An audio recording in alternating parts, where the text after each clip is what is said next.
South Austin's infamous Cathedral of Junk is back in the news tonight. For weeks, the city of Austin has been going toe-to-toe with Cathedral creator Vince Hanneman over code and zoning issues. And oddly enough, Jim Swift tells us the flap this week led to the installation of a swimming pool on one of the structure's upper levels. City inspectors now forbid Vince Hanneman to open up his backyard and its Cathedral of Junk to the general public. This is what people are confronted with when they come. And even so, people think it's a joke. Among the last public visitors before the hammer came down was a group of senior citizens from North Texas. They were traveling around on a 4-day mystery bus tour. What do you think of this outfit? I'll tell you, it's the biggest pile of junk I've ever seen. It seemed like as good a time as any for a little unscientific poll. How many like the Cathedral of Junk?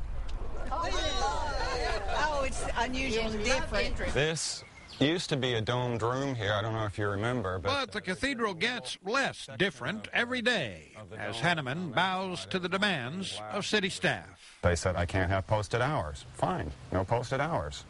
I can't just have an open gate like it's a city park or something like that and people just show up. Fine, there's a gate. They also said the cathedral has to be strong and sturdy. So Hanneman's own consulting engineer told him to put 400 gallons of water, weighing almost a ton and a half, up on the second floor. God, it's cold. Believe it or not, there is method to this madness. We're hoping that if we prove it can hold that amount of weight, but nobody's up here, then obviously it can hold itself. Right? Yeah. It's not going to fall down on you. And so the spat goes on, and the details get gnawed to the nub.